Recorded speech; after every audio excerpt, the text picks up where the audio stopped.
Bem-vindos à casa do Senhor.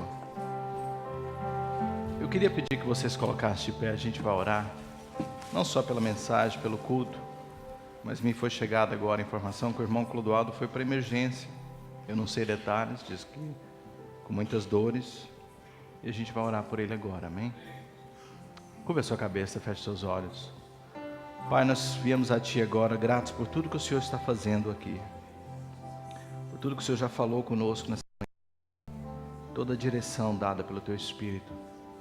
Obrigado por nos trazer essa manhã à Tua casa, por falar conosco. Intercedemos agora, Senhor Jesus, por aqueles que não puderam estar aqui, por aqueles que não quiseram estar aqui hoje. Nós oramos que a Tua palavra, Senhor, através desse vídeo, possa alcançar vidas, possa ir de encontro, falar, transformar, mudar, curar, para a honra e glória do Teu nome, Senhor. Em especial nós oramos pelo Clodoaldo, pela Selma agora, Senhor Jesus, vai de encontro a eles. Nós não sabemos a causa, o que levou ali, mas Senhor, guarda de todo o mal. É o que nós te pedimos em nome de Jesus. Amém. Glória a Deus. Tome seus assentos. Que bom te ver na casa do Senhor. Você que nos assiste, bem-vindo à Igreja Mensagem de Paz. Se você está assistindo ao vivo, por não poder estar no culto hoje, faz bem, mas faria melhor se estivesse aqui conosco. Amém? Com certeza. Abra sua Bíblia em Mateus capítulo 6. Para aqueles que têm nos acompanhado, semana passada nós já estivemos nos expondo a essa mensagem em Mateus 6. Se você não assistiu a mensagem da semana passada, ela está disponível na internet. Procure ouvi-la. Deixa o Espírito Santo falar com você. Vá com o coração aberto. Deixa o Espírito Santo conduzir você a esse novo mover que Deus quer trazer, essa dimensão espiritual que Deus quer ter. E começa com oração, começa a gente tendo a necessidade, o desejo de orar. Então, semana passada eu falava sobre 3 pontos importantes. Eu falava por que nós devemos orar, trazendo a importância de orarmos e o que Deus espera de nós quando a gente orar, quando a gente estiver em oração. Eu falava quando a gente orar, entendendo que não existe um específico momento para a gente orar, mas existem momentos que a gente com certeza vai orar.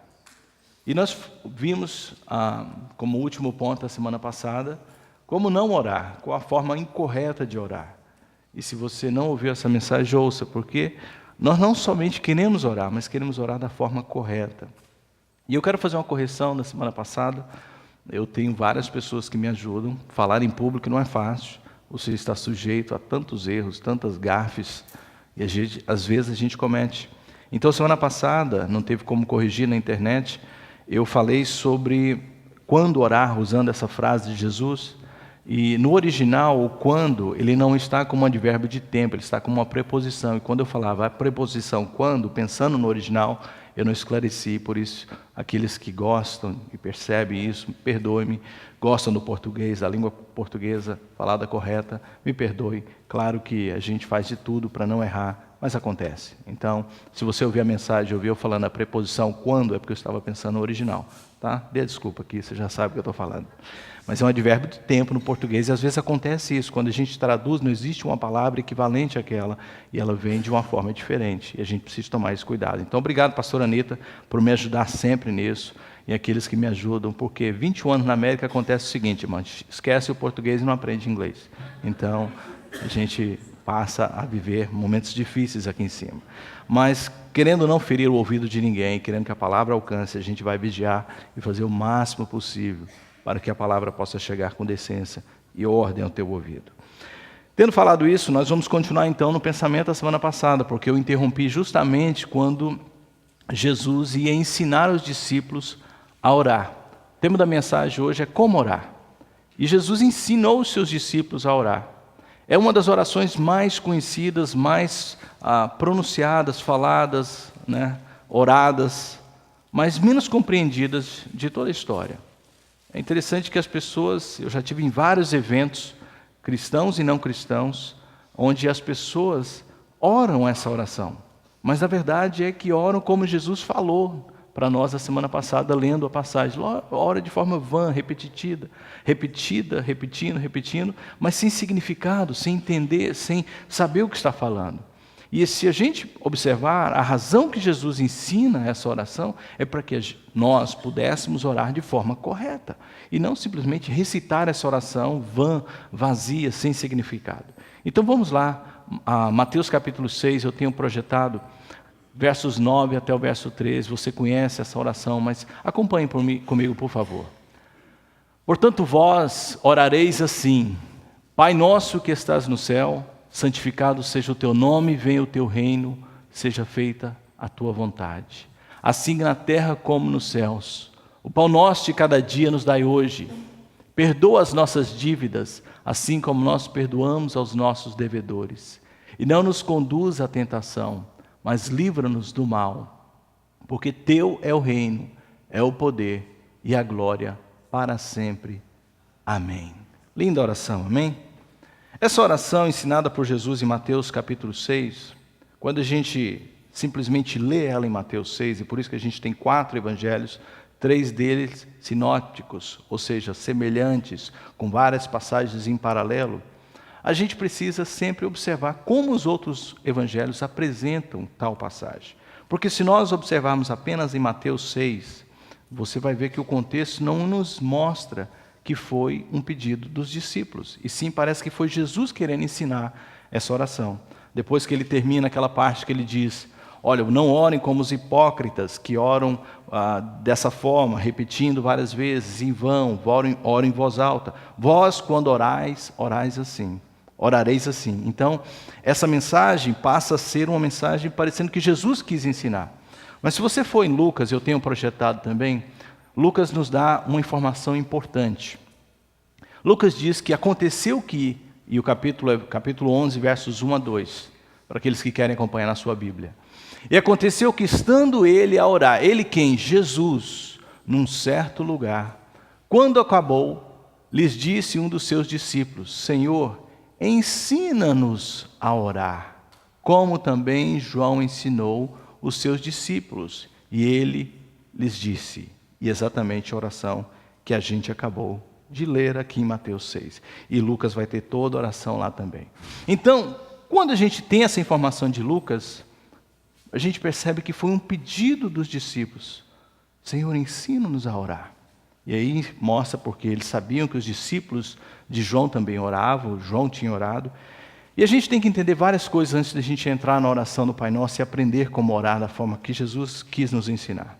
Não é que os discípulos de Jesus não sabiam orar. A oração fazia parte da vida dos judeus. Todo judeu sabe orar. Existem inúmeros salmos que nada mais são que oração, que os servos de Deus fizeram durante anos e anos e anos. Então eles sabiam, eles estavam familiarizados com a oração, estavam familiarizados com a oração feita também pelos fariseus. Então com certeza eles sabiam o que era orar, como orar. Mas existia alguma coisa na vida de Jesus, na forma que Jesus orava, que chamou a atenção. É bem possível que Jesus orava em silêncio ou numa determinada distância que eles não ouviam, senão eles não tinham feito esse pedido. Eles já tinham percebido como Jesus orava e continuariam orando daquela forma. Então é bem possível que Jesus orava em silêncio. Eu não estou dizendo que com isso nós temos que orar em silêncio, mas eles não conseguiam ouvir ou saber o que Jesus estava a orar. Mas com certeza eles viam o resultado da vida de oração de Jesus. Eles percebiam que Jesus, como de costume, todos os dias orava pela manhã. E muito obrigado, Aguinaldo, por essa palavra. E eu vou tocar mais nela no final. Então Deus está falando com a gente. E eles viam que Jesus gastava um tempo, a primeira coisa do dia, os primeiros momentos do dia eram com Deus.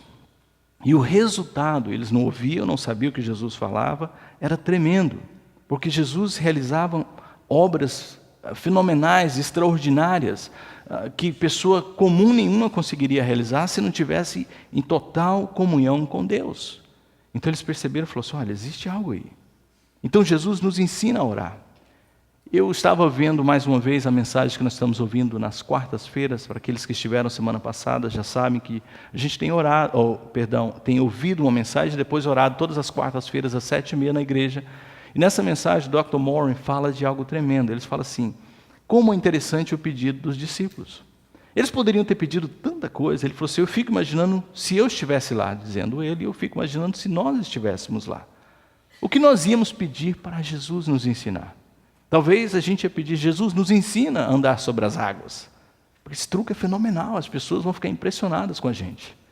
Senhor Jesus, nos ensina a expulsar demônios, porque é algo que a gente precisa. Todos os dias a gente está lidando com situações de pessoas possessas e a gente precisa aprender isso.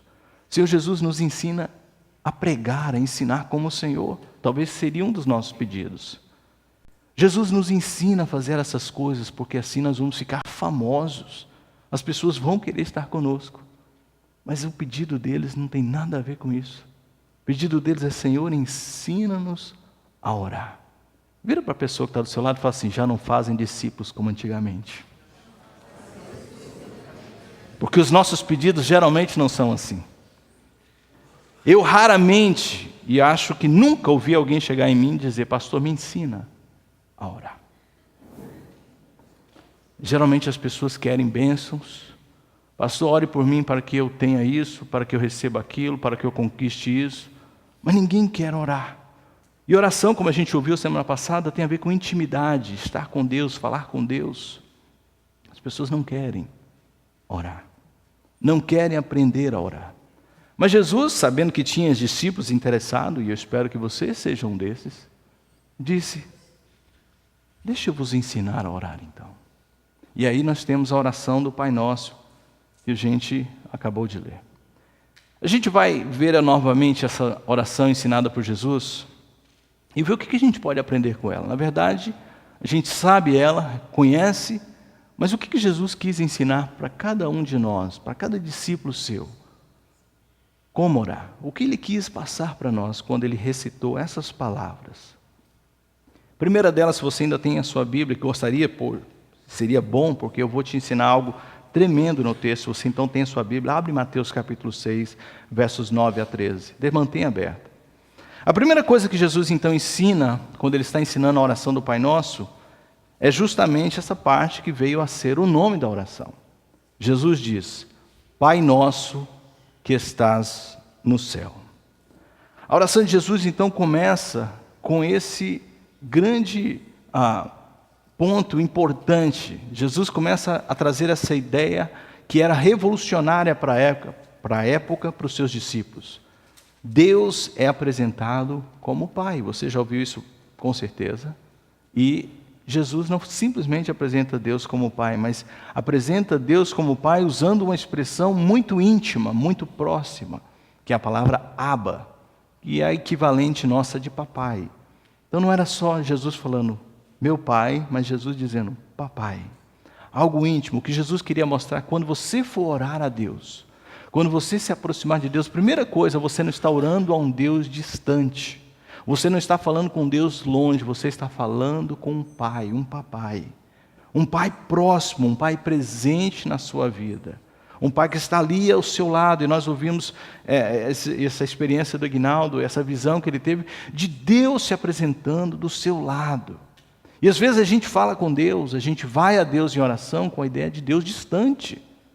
De um Deus que está aquém, ou não se importando com as nossas necessidades, com as nossas preocupações. Mas Jesus, a primeira coisa que ele quis dizer é: Jesus falou, Ele é o teu Pai. Isso era revolucionário. Os judeus, quando ouviram isso, e os discípulos eram judeus, sentiram-se impactados, porque como eu vou me dirigir a Deus? E o nome de Deus na Bíblia, principalmente para os judeus, eles não pronunciavam. Eles não falavam o nome de Deus que foi revelado através de Moisés. Eles não falavam Yahweh, que é o nosso Javé, o Jeová. Eles não falavam, eles pulavam, ou quando falavam esse nome, eles usavam outro nome, que era Adonai, que significa Senhor. Então chegar de repente para as pessoas e ensinar para elas: olha, você não vai chegar para ele simplesmente chamando ele pelo nome, ou evitando falar o nome, você vai chamar ele de pai, de papai. Porque eu quero que vocês entendam que vocês têm um Pai no céu. E isso é importante para nós, porque como pai, você que é mãe, você sabe que isso tem um significado tremendo. Eu parei para pensar o que Jesus estava querendo nos ensinar quando a gente orar a Deus, pensando nele como Pai. E coisas simples como essa fazem parte desse entendimento. Primeiro, como Pai, Jesus queria dizer que Ele cuida de nós. Todo pai de verdade cuida, amém? Quem é pai, cuida. Há pessoas que se dizem pais, mas não cuidam dos seus filhos. E isso não é um sinônimo ou uma realidade de um pai verdadeiro. Pai é aquele que cuida. Diz um ditado que pai é aquele que cria, não é verdade? Pai é aquele que está ali do lado, que está acompanhando o dia a dia. E por isso que muitas vezes existem pais, mas são pais ausentes, porque não participam da vida dos seus filhos. E Jesus estava dizendo, Ele é teu pai, Ele está presente, Ele participa, Ele se preocupa. O pai protege o filho, o pai guia, todo pai sabe disso. Você quer o melhor para o seu filho. Você quer que o seu filho, você coloca-se no lugar, no perigo para o seu filho. Se possível, você dá a vida pelos seus filhos. Você se faz de ponte, de tapete para que ele não entre na lama. Você sabe o que significa ser pai. Aqueles que são pais verdadeiros sabem disso. E Jesus está dizendo, você tem um pai assim. O seu Deus não é um Deus simplesmente, Ele é teu pai. Ele está ali para você, Ele vai se colocar na situação para você, Ele vai te guiar pelo caminho. Todo pai de verdade se preocupa com o caminho que o filho anda. Filhos que estão me ouvindo, se o seu pai não se preocupa com os seus caminhos, ele não tem sido um bom pai. O pai de verdade fala assim, não gosto que você ande com tal pessoa. Não gosto que você fale de determinada forma. Não gosto que você esteja acompanhado com determinadas pessoas. Eu me preocupo como você anda. Eu me preocupo com a roupa que você veste. Eu me preocupo com a forma que você fala. Um pai de verdade guia o seu filho no melhor caminho. E Deus é pai, Deus sempre vai nos corrigir. Deus sempre vai chamar a nossa atenção. E a gente, como está na posição de pai, a gente faz isso. Mas quando a gente está na posição de filho, a gente odeia. Não é verdade? Quando sabe o que eu estou falando? Eu tinha um ditado quando eu era jovem, dizia assim, pais só se lembram que são pais e esquece que foram filhos. Achava bonito isso. Porque eu falava assim, minha mãe só gosta de dar bronca em mim. Esquece que ela também já recebeu bronca. E eu não tive a oportunidade de conhecer os meus avós, para saber os detalhes da vida da minha mãe, do meu pai, para saber, será que eles eram assim, difíceis como eu sou? Né? Então, a gente queria saber, será que eles obedeciam em tudo, como minha mãe quer que eu obedeça? E a gente fica tentando se questionar quando a gente está na posição de filho, mas quando a gente está como pai, a gente simplesmente quer que eles obedeçam. Por que isso? Porque sim, porque eu sou seu pai. Por quê? Porque eu quero. Quando você vai falar isso para os seus filhos? É interessante, quando eu estou muito chateado e quero que a minha filha faça uma coisa exatamente como eu faço, e ela questiona, mas fulano está assim, fulano está com batom. Eu falo, você não vai usar batom. Mas fulano está. Por que não? Eu falei, por que não? Simplesmente por que não?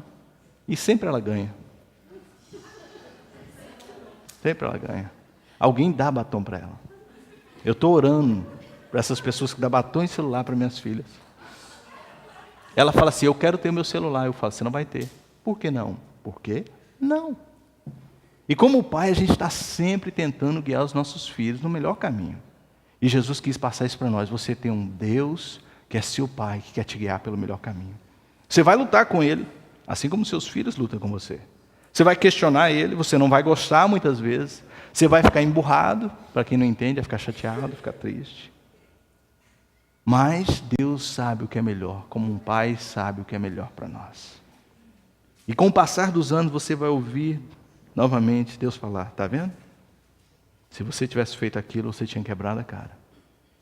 Se você não tivesse me ouvido, você vai falar, pai, quantos já te disseram isso? Sinceramente, muito obrigado pelas cintadas e chineladas que eu levei. Quantos já disseram isso? Irmão, se não fosse aquelas cintadas, aquelas chineladas, você já estava no inferno. Na hora não gostou, é verdade? Na hora você, minha mãe, meu pai está endemoniado. Mas depois você vai falar, muito obrigado. Eu já vi vários, quando a gente se torna adulto, pessoas conscientes, a gente chega à conclusão, uau, meu pai estava certo, minha mãe estava certa. E quer ver quando você aprende isso? É quando você se torna pai. Você vai olhar para os seus pais e falar assim, uau, você estava correto. Filho é difícil, filho dá trabalho, filho é desobediente. E você começa a valorizar os seus pais. Por isso que a fase de adolescência é uma fase que a gente tem que ter um pouco de paciência, porque eles ainda não sabem o que é ser gente. Não é verdade? Calma, você vai chegar lá. E a gente vai olhar e vai falar assim, agora você está vendo o que eu passava com você. E eles vão falar, pai, me ajuda, mãe, me ajuda. E você vai falar, uau, meus pais estavam certos.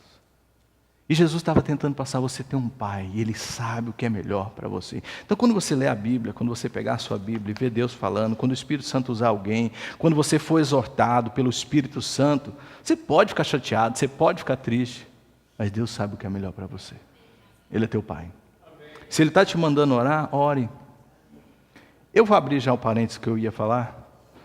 O Ignaldo falou assim, Deus tem me acordado 3h30. Eu, particularmente, prefiro acordar às 5h30. Eu acho melhor. 1h30, 3. Se deixar o Espírito Santo te acordar, ele vai te acordar 1h30 da manhã, você vai ficar com os olhos desse tamanho regalados, vai rolar de um lado para o outro, para o outro, para o outro, para o outro, Espírito Santo. E aí, é pela força ou pelo amor? Você vai orar ou não vai orar? Então eu prefiro continuar dormindo, viu, Ignaldo? Cadê o Ignaldo? Levanta a mão. Eu vou continuar dormindo. 5h30, meu relógio biológico está já me acordando. Eu levanto e venho para a igreja orar. Tá bom, dormir essas 7 horinhas que eu estou dormindo. Porque o Espírito Santo está nos chamando. Deus, o nosso Pai, sabe, você precisa de orar. A nossa igreja não está brincando. Nós não simplesmente acordamos um dia e dissemos, vamos falar sobre oração. Foi o Espírito Santo em nossos corações. A nossa igreja precisa de orar. E é interessante que, querendo aqui respeitar a liderança do meu pastor, mas entendendo que a igreja não sabe o que está acontecendo, tem muita gente que fala assim, o pastor Fernando chama para orar, todo mundo vem. Pastor Marcos chamou para orar, ninguém vem. Mas quem está chamando para orar não é pastor Fernando ou pastor Marcos, é o Espírito Santo de Deus. Então essa semana a gente veio orar aqui, 3 dias, primeiro dia 3 pessoas, segundo dia 4 pessoas, 5 dias, terceiro dia 5 pessoas. Nas quarta-feira, que é o dia que a gente mais tem pessoas orando, presta atenção. Nós somos a maior congregação dentro dessa igreja, porque existem outras. E era para ser os brasileiros o maior número orando. Já que ninguém quer orar de madrugada, quarta-feira nós éramos o menor grupo aqui orando. Quando estavam aqui, sabe o que eu estou falando. Os hispanos estavam aqui na frente, os outros irmãos que falam somente inglês aqui na frente, e nós lá atrás. Eu olhei assim e falei, meu Deus, o que está acontecendo? O que está acontecendo? O Espírito Santo está nos chamando a orar. Eu comecei a pensar, será que se nós oraríamos, se estivéssemos com enfermidade?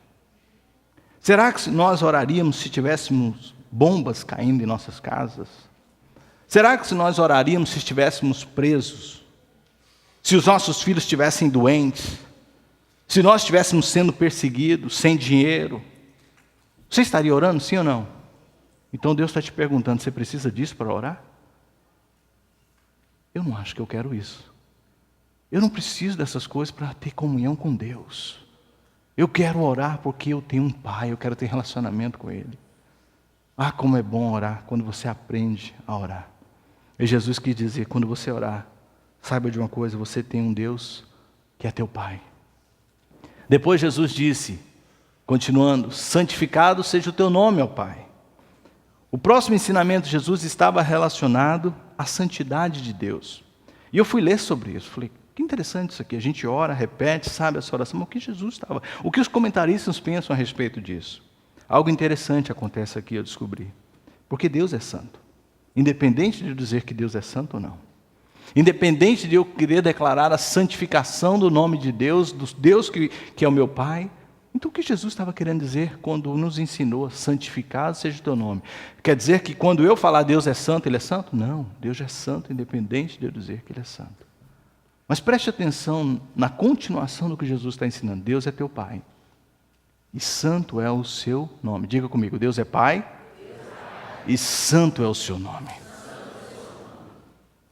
Eu estava lendo e falei assim, o que isso significa? Como quando a gente é pai, nós sabemos que nossa maior alegria é ter os filhos que refletem aquilo que a gente é. A maior alegria de um pai é ver aquilo que você ensinou, aquilo que você é dentro do seu filho.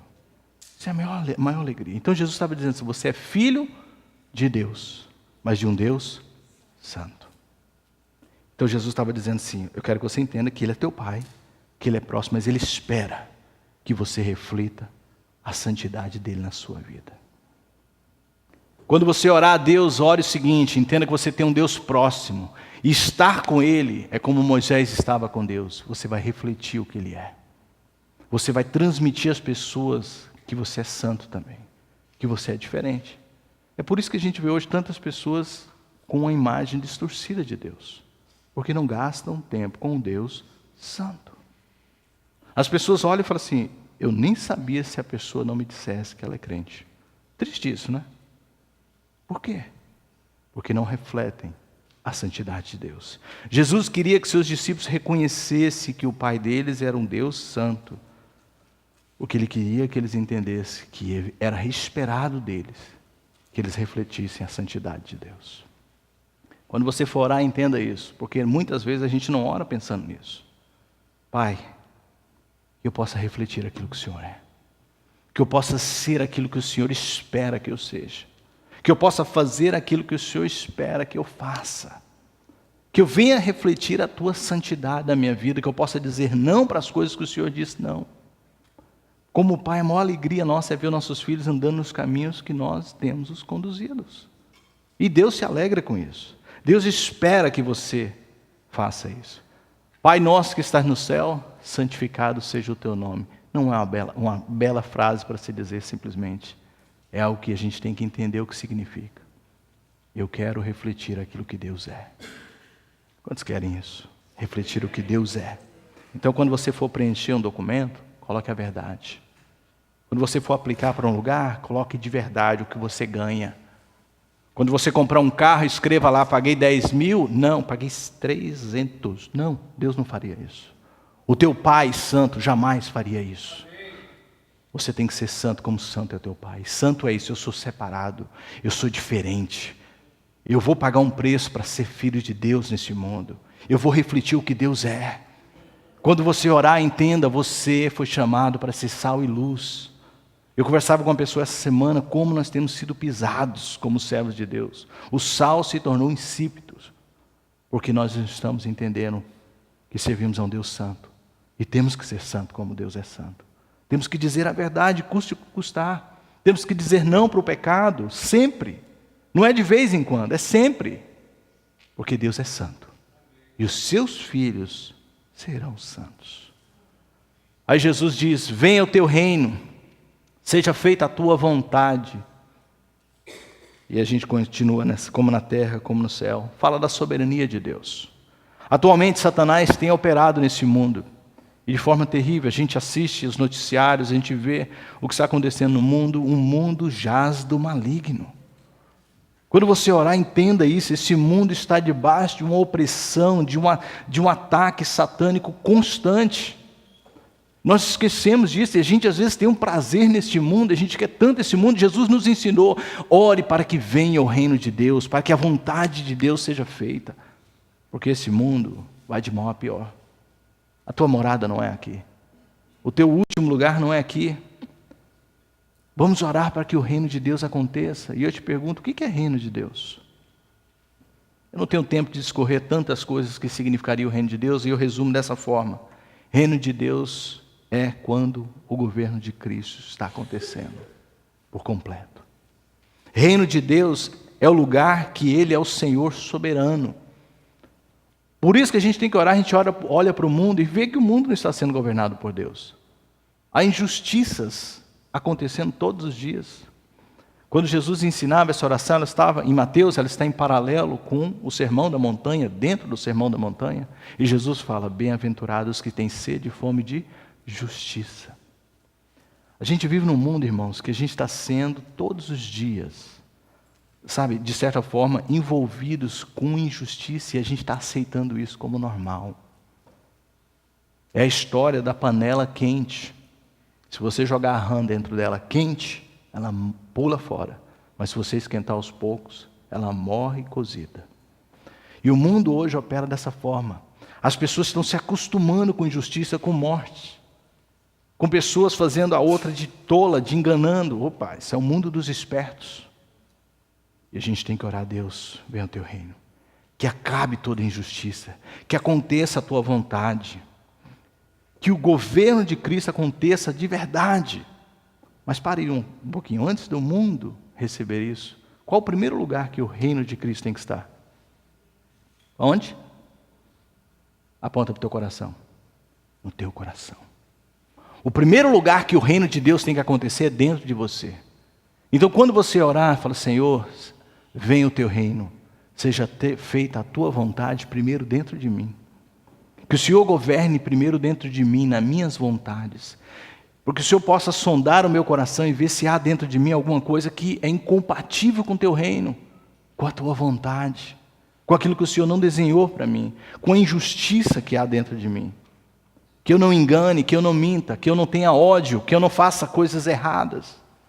Venha o teu reino, Pai Celestial, primeiro dentro de mim.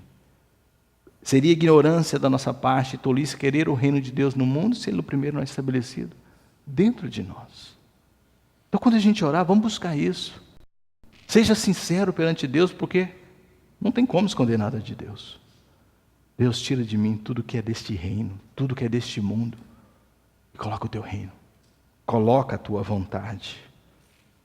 Aí depois Jesus fala a nossa frase predileta, a gente ama essa parte, eu vou falar um pouco sobre isso no final. O pão nosso de cada dia nos dai hoje. Tem muita gente que acha que esse pedido inclui a mobília luxuosa, os vários carros, as casas, as contas gordas no banco. Não que Jesus não tenha poder e Deus não tenha poder de fazer isso, mas não se trata disso. Jesus estava ensinando algo tremendo aqui. Orar pelo pão diário é algo tremendo, irmãos. Você sabia que você precisa de muito mais fé para esperar o maná diário do que Deus já provê para você por toda a sua vida? Isso significava que os seus discípulos iam andar por fé. Quando o povo de Israel estava no deserto, eles sabiam, porque andar num deserto onde não há nenhum suprimento, não há nenhuma condição de você ter nada, você tinha que depender de Deus. E Deus falou: durante esse tempo eu vou alimentar vocês. E eles tinham que sair diariamente para receber do Senhor. O pão nosso representa a fidelidade de Deus diária em nossas vidas. Isso parece pouco? Isso exige muita fé. Exige muita fé depender de Deus diariamente. Jesus queria passar para os seus discípulos: vocês vão ter que andar pela fé. E andar pela fé soa bonito na vida do irmão. É bonito quando você vê alguém falando: irmão, tenho andado pela fé. Você dá um glória a Deus bem alto. Você diz: oh, aleluia, Pai. Mas quando Deus fala assim: agora é a tua vez de andar pela fé, você aí começa a amarrar tudo que é demônio. Você começa a dizer: ah, sai, Satanás. Não, é Deus querendo que você aprenda a depender dele. Diariamente, conduzido pelo Senhor. Preste atenção que Jesus disse: o pão o quê? Não é o pão meu, o pão é nosso. Jesus queria ensinar a gente a orar não pelas nossas... E a gente é tão egoísta. Deus me abençoa, Deus me prospera, Deus abra portas para mim. Jesus ensinou o quê? Ore para os seus irmãos também. O pão é nosso. Pão para os filhos de Deus. Ore para que a bênção de Deus esteja sobre o teu irmão também. Você sabia que é muito mais fácil chorar com os que choram do que se alegrar com os que se alegram? Essa ideia de pessoas falam assim: amiga, aquele que está comigo na dor. Não é nada, até o diabo gosta de me ver na dor. Até ele vai estar chorando, mas feliz de me ver na desgraça. Mas rir comigo, me ver campeão, me ver vencedor, é só quem me ama de verdade. É só quem te ama de verdade que vai se alegrar com a tua vitória. É só quem realmente sabe o teu valor. E o diabo, ele não quer isso. Teus inimigos não querem isso. E Deus quer te ensinar justamente ao contrário. Eu quero ver a vitória no meu irmão. Pega na pessoa que está do teu lado assim: irmão, eu quero te ver um vencedor. Eu quero te ver abençoado por Deus. Eu quero te ver recebendo o melhor de Deus. Eu vou orar por você, para que você receba bênçãos de Deus. Eu não quero só para mim não, irmãos. A bênção que eu quero para você. Eu quero um bom casamento para todo mundo. Eu quero bons filhos para todo mundo. Eu quero vitórias de Deus para todo mundo. Quando você for orar, lembra dos outros. Cadê o Ignaldo de novo? Deus fez isso. Filho, vai orar. Para quem? Para todo mundo. Pastor Anita, obrigado. Eu sei que a senhora ora. Pastor Adalberto, irmã Doralice. Porque eu sei pessoas que oram por mim. Que estão ali orando pela gente. O pão é nosso. Eu quero a vitória dos outros. Eu quero ver outros abençoados por Deus. Eu quero ver outros tendo conquistas de Deus. Eu quero orar por aquelas pessoas que estão em necessidade. Quantos têm orado por Israel nesses dias? Mas pelos palestinos, quantos têm orado? Tem crente lá. Deus ama aquele povo também. Tem gente que, o diabo palestino, santo Israel, tem muito israelita endemoniado. E tem muito crente querendo ser igualzinho a eles. Irmão, de vez em quando, abri aqui, corta, para ninguém assistir isso. Mas de vez em quando eu vejo uns besterol na internet. Pessoa querendo ser, porque parece que os israelitas são o povo mais santo da terra. O povo santo é a igreja. Tem gente agora que mete aqueles mantos de Israel, aquela coisa de barba de Israel. Irmão, Ai, não fala besteira não. Que bobeira, que babaquice. Povo santo de Deus, 1 Pedro 2,9, é a igreja do Senhor, nação adquirida, povo escolhido por Deus, sacerdote real, é a gente. Eles falharam. Eu vou voltar lá atrás, querer ser como eles? Meu maior exemplo é Jesus e os servos de Jesus. O que ficou para depois da lei, é da lei. Eles vão vir porque Deus é misericordioso e tem um plano na vida deles. Mas eu querer ser como eles, aquele trem fedido, chofar, ou negócio fedido. Não tenho nada contra isso, mas eu vou soprar minhas narinas, encher meu peito de ar e dizer: Jesus, o Senhor é maravilhoso. É este o louvor que vai subir no trono de Deus.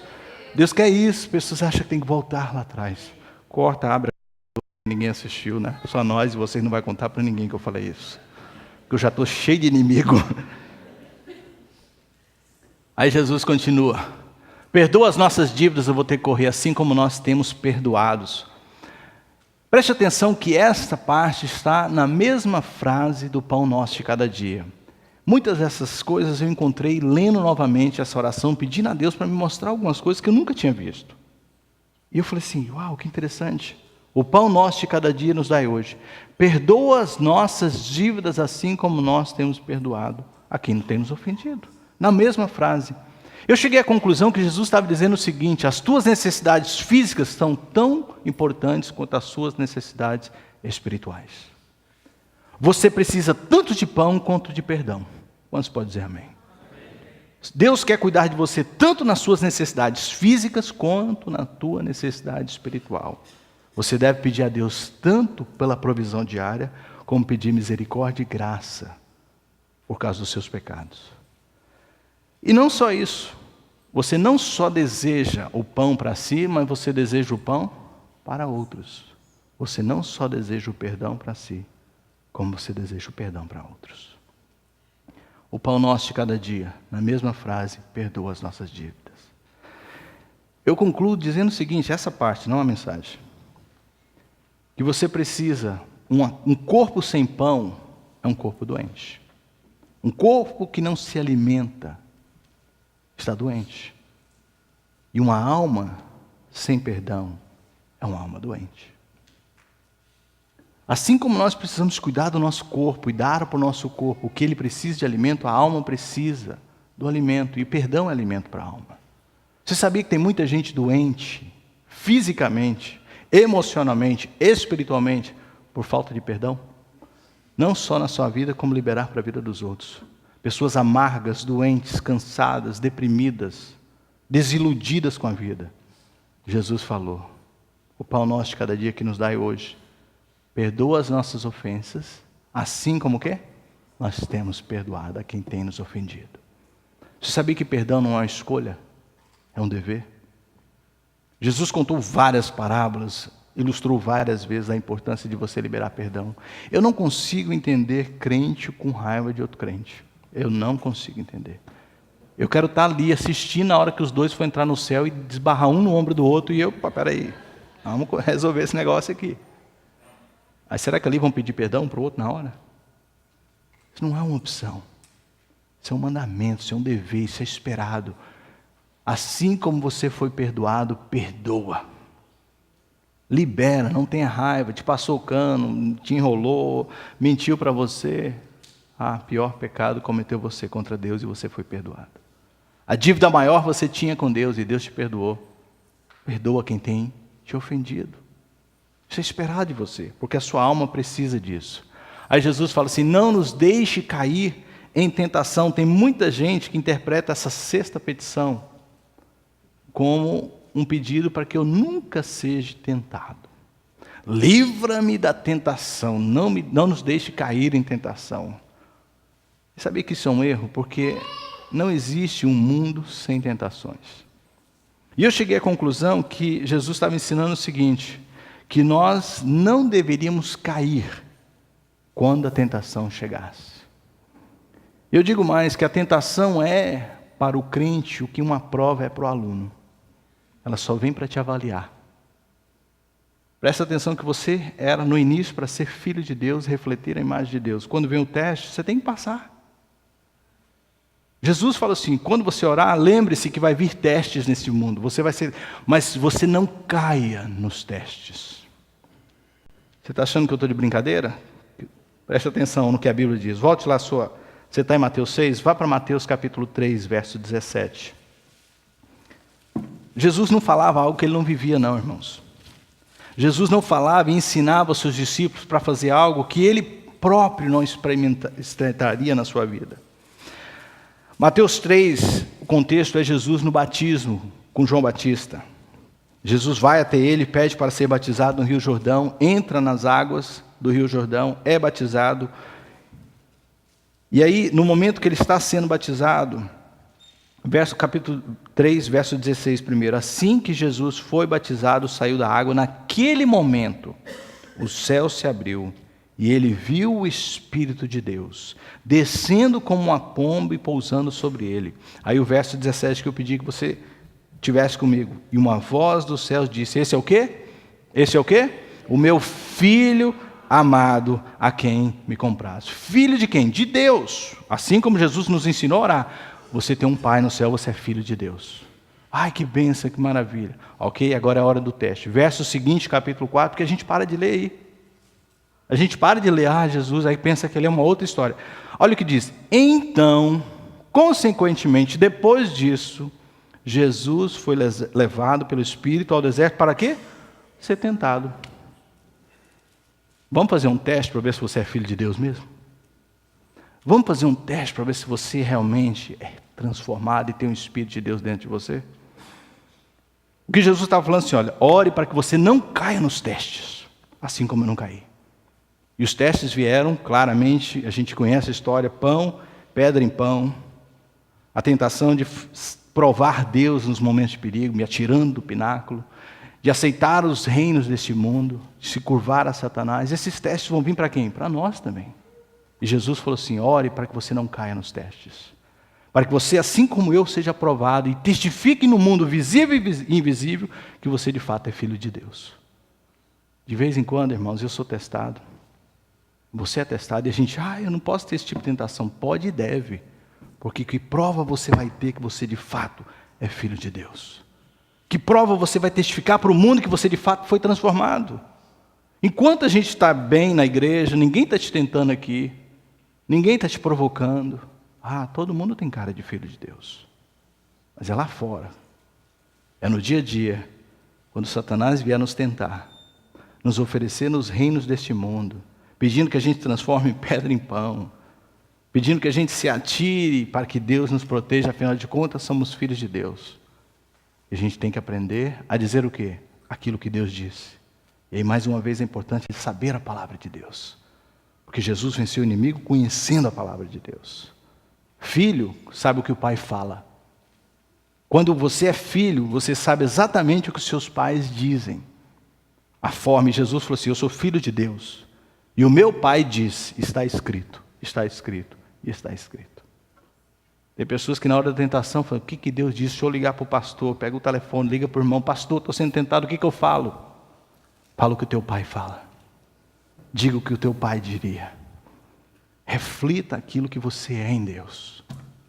Jesus falou, não nos deixe cair em tentação. E ele conclui essa parte das 7 petições, e livra-nos do mal. Amém. Teria mais coisas para falar sobre a tentação, mas nosso tempo está muito curto. Essa 7ª prece ensinada por Jesus refere-se ao mal. Quando nós suplicamos, livra-nos do mal, apresentamos toda a miséria que está no mundo. Pensamos nas catástrofes, nas ameaças.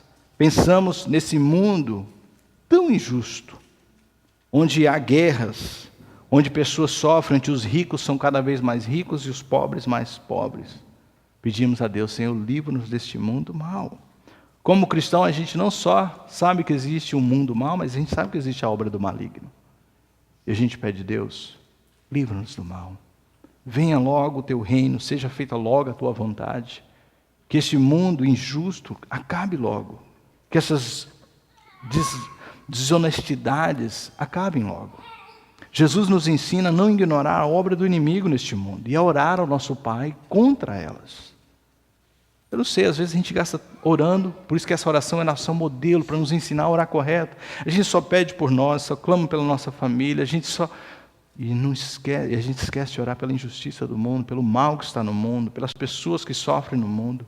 O desejo de Jesus, assim como do Pai, é que os seus discípulos pudessem fazer exatamente o que ele fez, vencesse o mal e vencesse o maligno.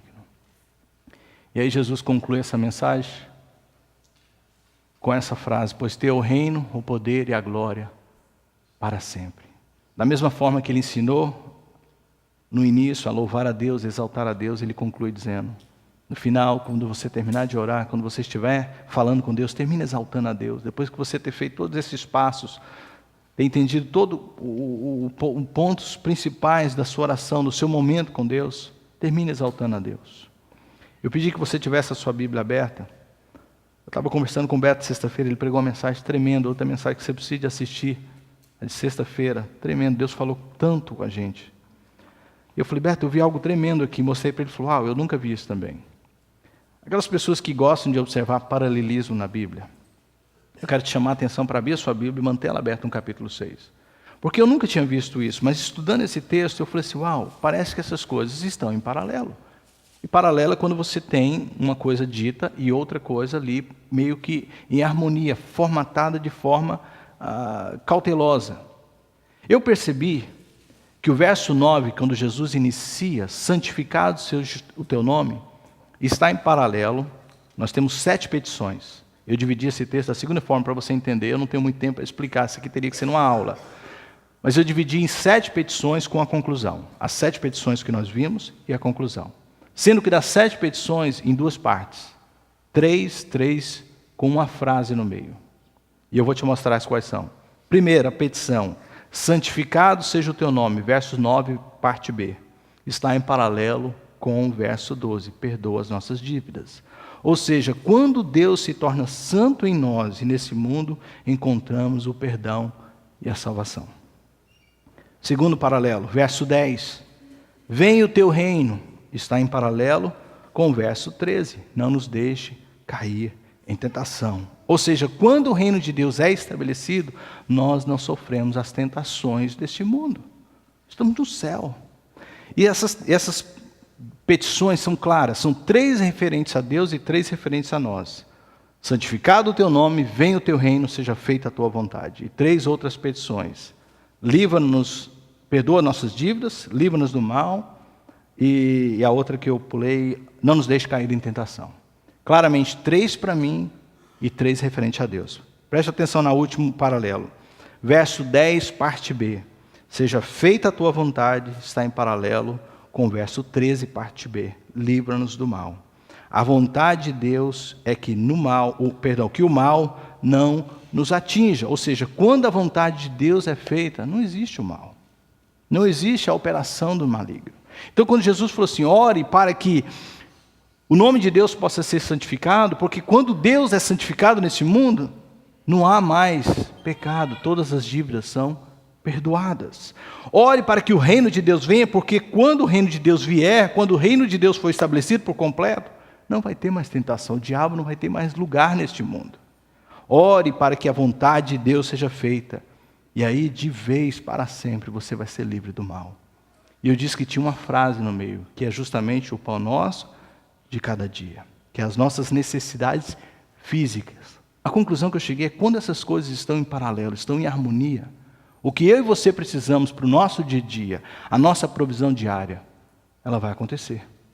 Jesus nos ensinou a orar o seguinte, quando vocês entenderem a harmonia dessas coisas, quando vocês orarem para que isso aconteça na sua vida, isso vai acontecer naturalmente. E a prova disso é que se você continuar lendo o capítulo 6, Jesus entra no verso 31 falando: não busquei tesouro na terra, onde corrompe, onde os ladrões roubam, onde a ferrugem corrompe, mas buscai primeiro o quê? O reino de Deus. E todas as demais coisas vos serão acrescentadas. Quando eu li isso, eu falei assim: uau, isso está totalmente de acordo com o que Jesus ensinou na oração do Pai Nosso. É como se Jesus estivesse assim dizendo: deixa eu te explicar como funciona isso na prática. Quando você buscar todas essas coisas que estão na oração do Pai Nosso, vai acontecer justamente isso aqui. Você não estará interessado nesse mundo. Você não estará innecessário das coisas deste mundo. Mas vai buscar primeiro Deus. E quando você buscar Deus, o pão nosso de cada dia, todas as demais coisas vos serão acrescentadas. Então o que Jesus não é algo que a gente bate e repete inúmeras vezes na nossa igreja. Vamos buscar Deus. Vamos buscar Deus em oração. A gente tem feito o seguinte, que é o que a gente sentiu de Deus para a conclusão dessa mensagem e colocar em prática aquilo que Deus colocou em nossas vidas. A gente tem chamado a igreja para orar. Não adianta nada falar de oração se a gente não orar. É o que eu falei semana passada, é você ter um livro de receita e nunca parar para cozinhar o que está nela. Achar bonitas as fotos que estão ali, ficar lambendo os beiços pelos bolos, pelos doces, mas nunca ter a coragem de fazer e preparar aquele prato. Orar, como Jesus ensinou aqui, é lindo ouvir falar. Mas você já experimentou orar assim? Você já tem colocado em prática orar assim? Eu posso pedir você inúmeras vezes, você não atender, até que uma daquelas coisas que eu disse aconteça na sua vida e você fala: uau, eu preciso de orar. Eu preciso gastar tempo em oração.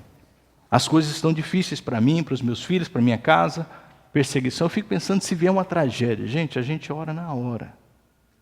Mas quantos vão orar da forma correta quando a tragédia vier? Porque, como eu disse semana passada e ensinando hoje, existe a forma errada e existe a forma correta de orar. Eu já tive várias vezes no meu gabinete com pessoas que chegaram aqui, alguns literalmente em pânico, tremendo, suando, e não sabia orar, não sabia falar com Deus. Pastor, ore por mim. Eu falei: é meu trabalho, eu vou orar por você, eu vou te ajudar. Mas como é bom quando você entra numa situação de perigo e você próprio sabe orar. Usando parte da mensagem de sexta-feira, o Beto falava sobre o rei Josafá. Quando chegou o perigo, chegou a guerra, chegou a perseguição, tudo o que ele sabia era orar.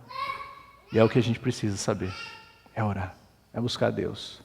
Na hora da perseguição, da luta, você falou: uau, eu vou para Deus em oração, porque é a única coisa que eu posso fazer. E como disse na sexta, Jesus nos ensinou, se você não convidar, e como o Ignaldo falou, Deus para entrar na sua vida, Ele não vai entrar. Se você não orar, convidando a Deus para que o reino dele venha na sua vida, não vai ter reino de Deus na sua vida. Deus não vai entrar no seu casamento, Deus não vai entrar no seu negócio, Deus vai ficar olhando como o Ignaldo viu do seu lado e você sofrendo. Até que você convide a Deus para entrar. Até que você diga: Senhor, primeiro o Senhor na minha vida. Feche os seus olhos, curva a sua cabeça. Meu apelo mais uma vez para você que me assiste, para você que está aqui, todos de olhos fechados, cabeça baixa, nenhum jovem conversando, vocês dois aí atrás, para de conversar, senão eu vou pedir que vocês se retirem. Isso é um momento sério, eu não estou aqui de brincadeira, eu não estou fazendo um show, eu estou entregando a mensagem de Deus. Eu não estou aqui para agradar A, B ou C, eu estou aqui para ensinar como entrar no reino de Deus. Você não precisa estar aqui se você não quiser. Você não precisa vir para cá se você não sentir que esse é um lugar que você deve estar. Mas se você veio para cá, venha com a atitude correta. Venha com a atitude sabendo que Deus quer falar com você. Sua vida tem valor. A sua vida é importante. A sua alma está em jogo. O teu espírito está em jogo. Deus quer que você tenha comunhão com Ele. Você pode estar vivo fisicamente, morto espiritualmente, porque você não tem contato com aquele que é o autor da vida. E eu estou orando, estou apelando, pedindo a você. Igreja do Senhor, é tempo de orar. É tempo de buscar a Deus em oração. Buscar a Deus de forma correta. Buscar a Deus com o coração realmente quebrantado. A gente precisa de introduzir na nossa vida o hábito de orar, de falar com Deus. A gente pode muito bem viver uma vida sem Deus, mas será muito mais difícil. E Deus está aqui oferecendo para nós, a porta está aberta. Venha a Deus em oração.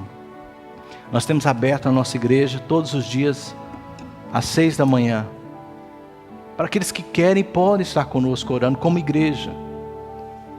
Às quartas-feiras, 7h30 da noite, nós estamos aqui pedindo, venha orar conosco. Mas além disso, eu quero te pedir algo. Em nome de Jesus, ore 5 minutos por dia, antes de você sair de casa, antes de você pegar o seu carro, antes de você fazer qualquer coisa. 5 minutos. Fale com Deus primeiro. Pode ser na sua cama, antes de você colocar os seus pés no chão, fale com Deus. Pai, o Senhor, eu aprendi que o Senhor é meu Pai, que o Senhor está aí, que o Senhor está próximo de mim, que o Senhor cuida de mim. Eu quero refletir nesse dia aquilo que o Senhor é. Eu quero mostrar para as pessoas que eu sou diferente, que eu sou santo, que o Senhor está na minha vida, o Teu Espírito habita em mim.